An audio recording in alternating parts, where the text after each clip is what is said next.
Undersecretary Roberto Bernardo po. Una ko pong nakilala si Yusek Bernardo.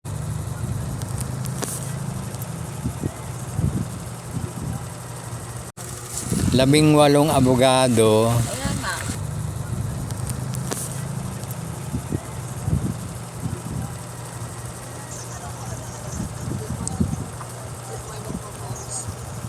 Press conference po to.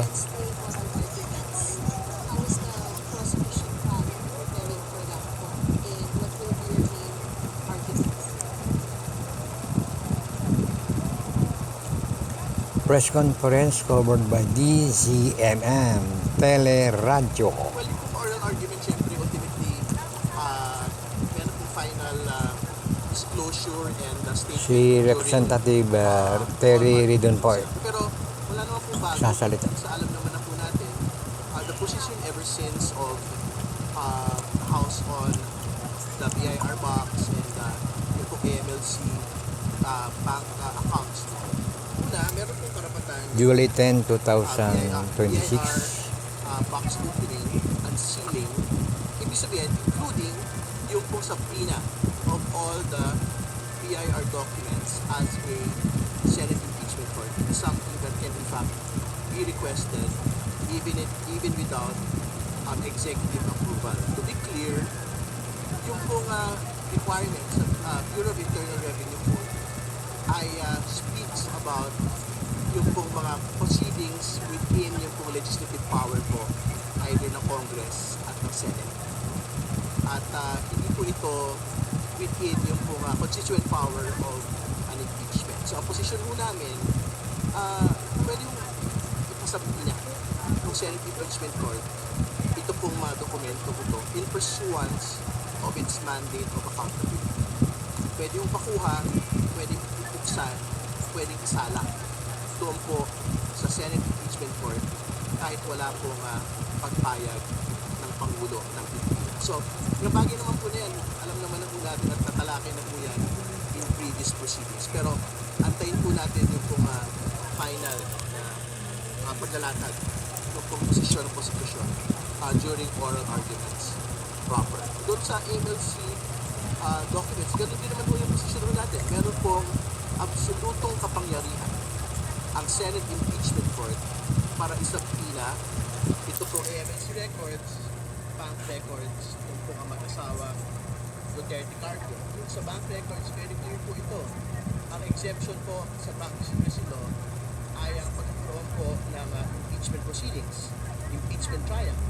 So, there's absolutely no reason para hindi bubuksan yung pong bank accounts ng mag-asawang Duterte Carpio. So, sabihin po ng MLC, sinasabi po nila meron na po confidentiality matter. No? Pero katulad na binabanggit po natin, yung po confidentiality sa AMLC, this pertains po doon sa pagtitiyak po na wala po dapat mga dokumento at impormasyon na nililink doon sa iniimbestigahan na tao. Hindi ba?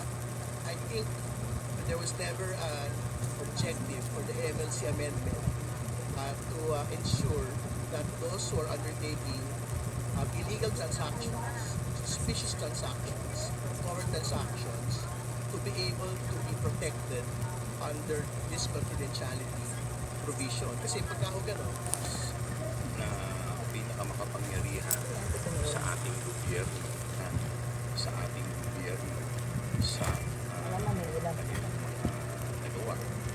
Kaya po yung sinasabi po nila na nakapaloob na prohibition sa NIRC ay hindi po pwedeng magamit at hindi po pwedeng mas manaigit sa nakasaad.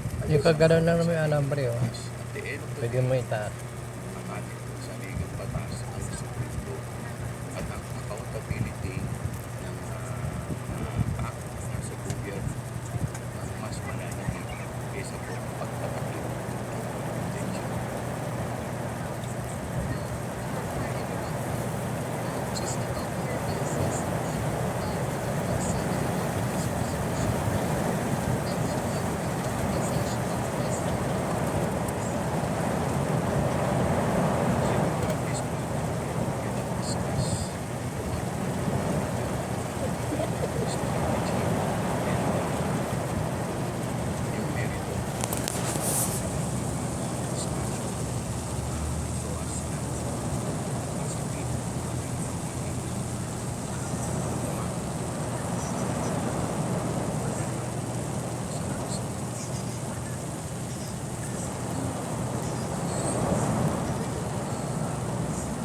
Despicata.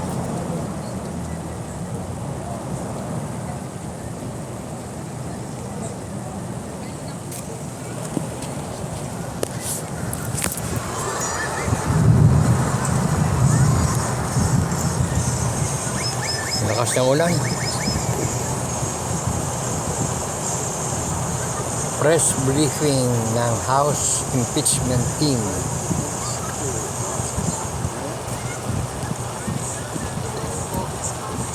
Kahapon po, meron pong pahayag si VP sa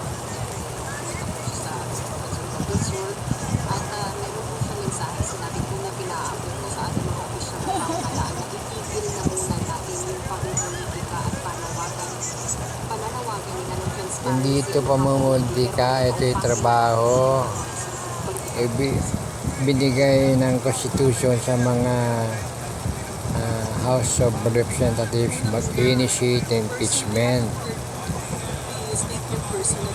Pero kung talagang nasabi lang ng ating Vice President, kung nag-iingat kung saan nagagaling yung kanyang sinasabing sariling political interest, hinawi ng po. Nung nakaraan tatlong araw, pinagkaroon ng impeachment trial, na-impresenta ng ating prosecutor na ilakad yung aligasyon dun sa articles of impeachment. Ang babay. Sa Pangulo, sa first family, and of course, your former speaker. Hindi Grabe. sa naalang, lalo-lalo na we are holding the second highest position. Kaakibat ng mataas na posisyon ay ang responsibilidad at ang accountability. Hindi naman tingtigil yung servisyo sa taong bayan, patuloy na tumutugon ang gobyerno sa mga pangangailangan, patuloy na gumagalaw ang Kongreso, patuloy na nagtatrabaho sa Senado. Ngunit we cannot have selective tasks. Hindi pwedeng piliin lang natin ang ating trabaho dahil ang ginagawang impeachment trial ay sang-ayon sa salitang batas, and these are moral obligation and our moral duty. Balikan lang natin yung last week. And sa pananaw ko, next week will have more fireworks. Hello. Exciting din yung next week. Pero binibalik natin sa ang una, tatlong araw, pagdidinig ng impeachment court, which is the Senate is. Andun kasi yung usapin na kaya ginawa ng doon, kaya siya nag-act ng doon, dahil nag-trigger parang nag-trigger namin kay Chief of Staff sa Venezuela. Ibalik natin. Sa ngayon ba, karapatan na ba na pagbantaan ang buhay ng isang tao dahil lamang ikaw pagbantaan mo ang buhay ng isang tao na magbigay ka ng banta dahil ikaw, you are the thief of your emotion. At ibalik na natin, medyo nakakalungkot na habang patuloy na dinidinig ng impeachment court yung alegasyon ng prosecution, yung namang depensa ng defense panel, naglalaganap ang mga fake news, fake information, twisted facts sa social media. And I'm sorry to say this, yan po ay isa sa mga sinagawa natin ng nakarang administrasyon. Kaya dapat rin lang Fried chicken. sa, I remember meron kasi yung piloto na naglabas siya ng baril dahil nagalit siya dun sa traffic. Sa pananaw niyo ba, makatulungan? Kasi you are mali yun eh. No? Pero kung kunyari meron din isang security guard ipakita ng baril kasi nagalit siya, mali rin yun eh. And they have to be held responsible and accountable dun sa ginawa nila. Hindi porket nagalit sa traffic na gagawin yun. Hindi porket nagalit ka na Fried chicken. rason na yun para magbanta. But if you look at the Loko-loko. situation, Chicken. ito nga ang pinag-uusapan kaya hindi natin dapat ilinis eh. Si Congresswoman Garin nagsasalita. So, calling to stop all of this New York. might be pointing to the fact na hindi man depensa yung mga allegations. So, ba't hindi natin pag-usapan natin yung mga allegation? It's the best venue for the Vice President to include the allegations. And, hindi natin pwedeng Wala na. Pag-asa. at akibat Saan pa?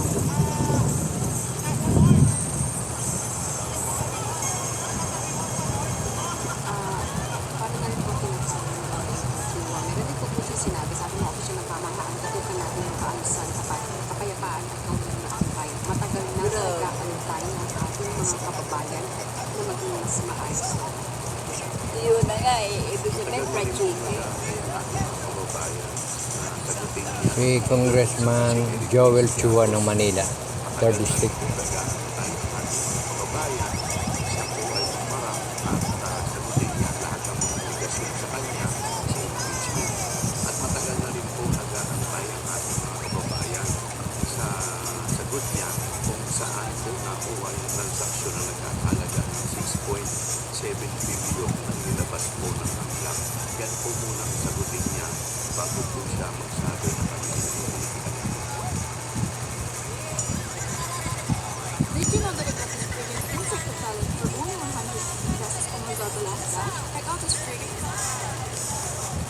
Bago po siya magsabi ng kanyang Sabi na henyo na.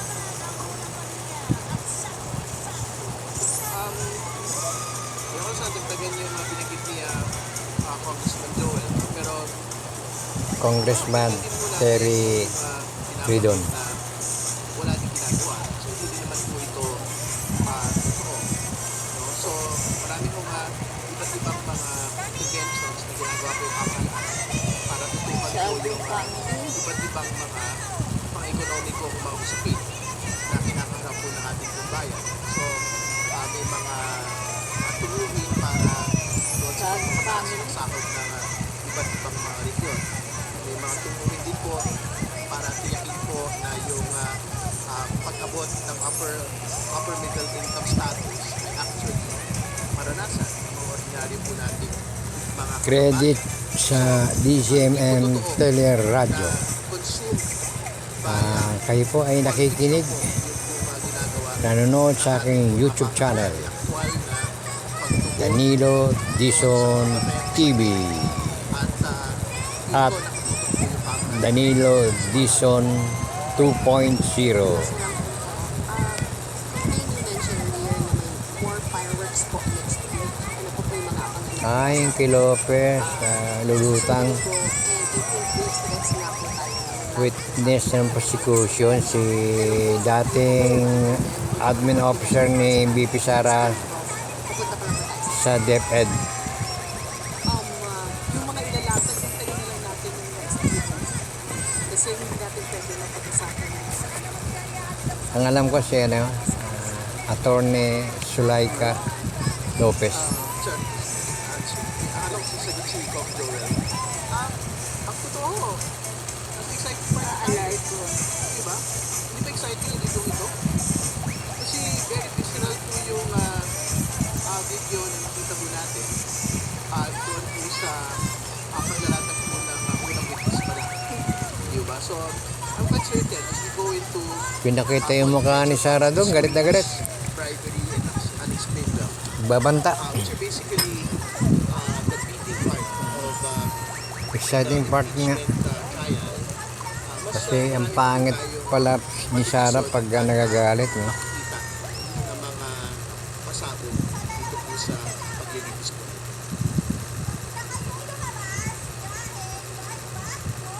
Earl Donnelly.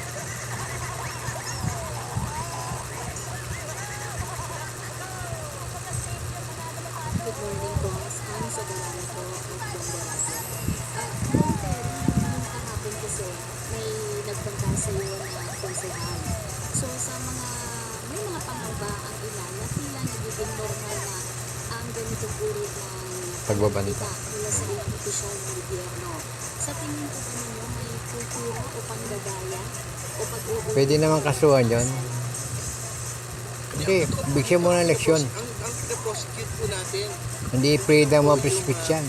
threats ng pangalang Pangulo. Ang pinaprosecute po natin yung kultura ko ng pagbabanta. Hindi ba? Ang nakita mo natin, the followers follow the leader. Di ba? So, if the Set an leader example. has been threats Set against the an president, kahit yung mga set a good example. ganun din yung ginagawa.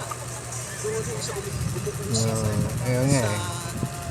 Yung masamang panalita, yung palang foul na eh. in the same manner na Hindi naman kailangan mapatay na si Bongbong. Hindi, yun yung salita mo. on the Vice President Ah, for grave threats against the President. hindi maganda pakinggan sa mga kabataan.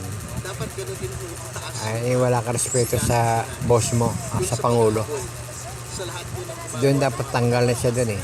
laban May parusa, hindi. sa sino man yung tao, whether spoken like what the Vice President said or stated in digital form like what Yung nagbanta ka sa Pangulo, so magkakapantay po natin ito kasalanan yan, dapat may parusaan. through impeachment Eh wala namang parusa na 6 months supporters niya. suspension o 1 year suspension. Wala eh, impeachment eh. Kaya ay impeachment ang magtatanggal sa kanya, yun ang parusa. Titignan natin yung mga nangyari na itong mga nakaraang linggo, nakaraang buwan. Hindi lang pagbabanta, pati po yung mga nagkaroon na ng issue.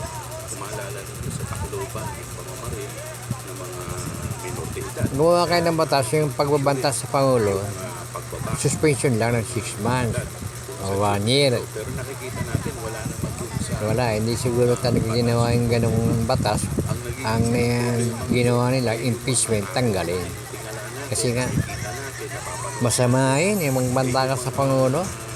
asal. Wala kang respeto sa nakakataas sa'yo. Pag-post Sa sa opisina, tanggal talaga yan. sa mga bata. Hamunin mo yung boss mo, Ito pong pagbabanta tanggalin ka. ginawa ko. Ito po ay hindi Banta mo yung, pagbabanta. Dahil yung presidente ng kumpanya, empleyado ka doon. Tanggal ka. sa head of the state. Ibig sabihin po, ito po ay pagbabanta sa Pinakamataas. Pangulo ng Republika ng Pilipinas na nagre-represent Wala kang respeto. ng bansa. Eh yung po ba Eh kung may parusang suspension, eh, dapat suspension ka eh. Kaso wala kasing batas kami po hindi lang na suspension eh, kundi impeachment eh. dahil siya po ay vice presidente. Kaya Gusto rin po natin ipakita sa mga kababayan, sa mga bata, sa mga kababayan natin na ganito po ay mali po. Hindi po ito mali. dapat na Tama. inaasal ng mga tao Dapat dahil magpakita ng magandang halimbawa sa mga kabataan. sa posisyon sa ating Good manners, right dahil conduct. kung ganito po ang magiging asal, ano pa po ang pwedeng kaya Magulo yung gobyerno natin. Mura ng mura, banta ng banta. lalo na po yung may pinakamataas na posisyon, sila po ay Sila pa yung nauunguna. ng kanilang tungkulin na susunod Mga sila walang sa yan eh, ating walang saligang respeto. batas sa ating Mga walang pinag-aralan, bastos. Ganyan ang mangyayari. pagbabanta ay maliwanag Hindi ka dapat nagtatrabaho sa gobyerno, bastos ka eh. violation ng ating Eh sabi nga ng Pangulo eh, ng kanilang code of office. Kaya nga po, yung tao nagpapasweldo sa inyo, ang boss nyo. at Kaya pag nakakita nyo yung mga tao sa opisina nyo, 32 million maging magalang kayo.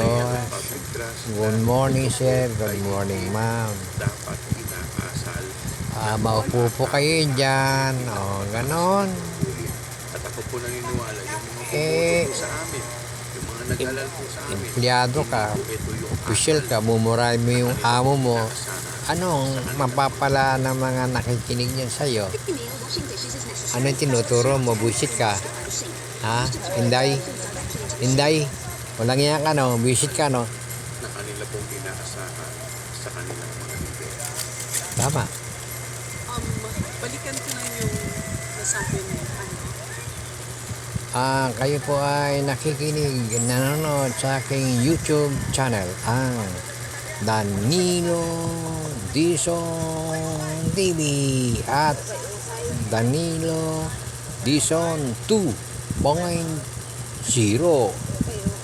Meron din ba akong Facebook page, ang Garja Balita. Maraming salamat po sa inyong pakikinig. Credit sa DCMM Teleradio.